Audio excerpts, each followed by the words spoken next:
حسین و جمیل لڑکی سے اس کی شادی کروا دیتے ہیں، اس کو سرداری دے دیتے ہیں، لیکن اسے کہہ دیں کہ ہمارے بتوں کی مخالفت نہ کرے۔ چنانچہ اللہ کے رسول صلی اللہ علیہ وسلم کے سامنے جب یہ بات رکھی گئی تو اللہ کے رسول نے فرمایا چچا جان یہ کافر کیسی بات کرتے ہیں، یہ مشرک مجھ سے کیسی بات کرتے ہیں، مجھ سے اللہ کی توحید کو چھڑانا چاہتے ہیں۔ اگر یہ کافر میرے ایک ہاتھ کے اوپر سورج دوسرے کے اندر چاند رکھ دیں تب بھی میں دعوت توحید سے باز نہیں آ سکتا، تب بھی میں رب کی بندگی رب کی عبادت کو نہیں چھوڑ سکتا۔ اور پھر آپ کی مخالفت بڑھتی رہی، آپ کو طائف ابو طالب کے اندر، ابو طالب کی گھاٹی کے اندر بند کر دیا گیا، آپ کا سوشل بائیکاٹ کیا گیا، آپ کے راستے روکے گئے، آپ پر ظلم و تشدد کے پہاڑ توڑے گئے، لیکن آپ نے توحید کو نہیں چھوڑا۔ اور پھر وہ وقت آیا کہ حضرت ابو طالب کا انتقال ہو گیا۔ تھوڑا عرصہ گزرا، آپ کی وفادار بیوی جس نے آپ کو مشکل میں سنبھالا، آپ کو سہارا دیا، جناب خدیجہ الکبریٰ رضی اللہ تعالی عنہا کا بھی انتقال ہو گیا۔ اس سال کو یوم الحزن یعنی غم کا سال اللہ کے رسول نے قرار دیا۔ ان دونوں کے انتقال کے بعد آپ کے دنیا میں جو ظاہری سہارے تھے وہ ٹوٹ گئے، کافروں نے ظلم و تشدد بڑھا دیا، مشرکین نے آپ کو پریشان کرنا شروع کر دیا، اور پھر آپ اپنے رشتہ داروں سے، اپنے قبیلے والوں سے دل برداشتہ ہو کر باہر نکلے، اور آپ نے طائف کا رخ کیا۔ 80 میل کا سفر آپ نے طے کیا۔ اس کے بعد طائف والوں کو آپ نے دعوت توحید دی۔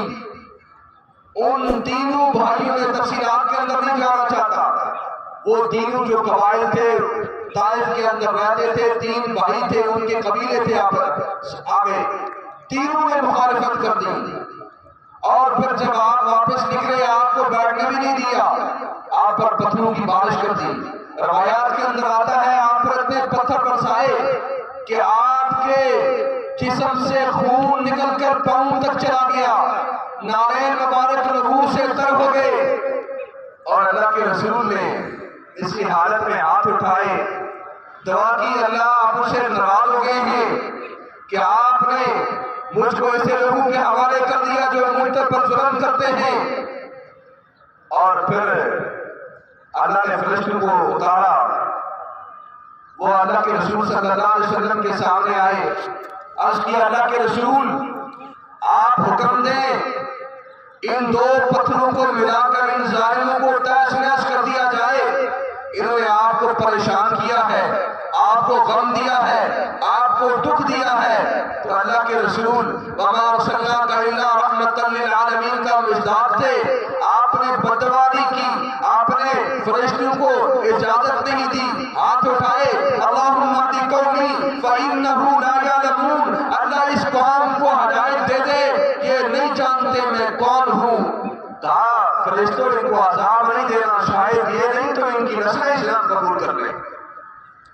اور پھر واپس لوٹے اسی غم، اسی تکلیف پریشانی کے اندر، ام ہانی کے گھر کے اندر، اور دل میں یہ بات آئی کاش میرا کوئی غم رساں ہوتا، چچا کا بھی انتقال ہو گیا، بیوی بھی انتقال کر گئی، کاش میرا کوئی دوست ہوتا، رفیق ہوتا، میں اس سے اپنا دکھ درد بیان کرتا۔ یہی حالت تھی۔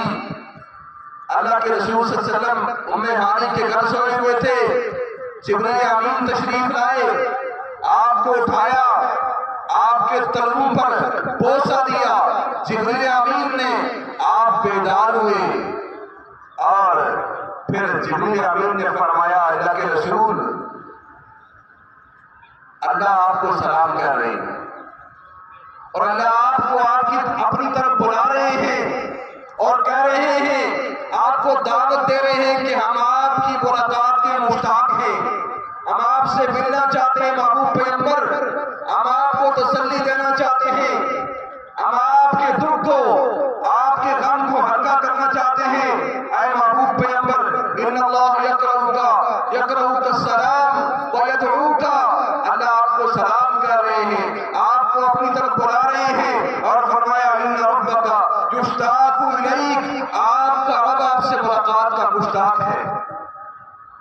خواہش رکھتے ہیں. پھر اللہ کے رسول صلی اللہ علیہ وسلم خطیب کعبہ کے اندر تشریف لے گئے. آپ نے وضو کیا اور اس کے بعد جبریل امین اور فرشتوں نے آپ کو لٹا دیا.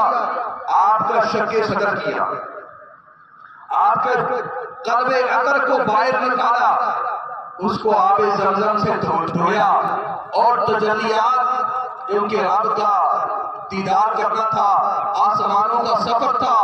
تو کوئی انسان اس حال میں, اس کیفیت میں رب کا دیدار نہیں کر سکتا. حضرت موسیٰ علیہ السلام نے کہا تھا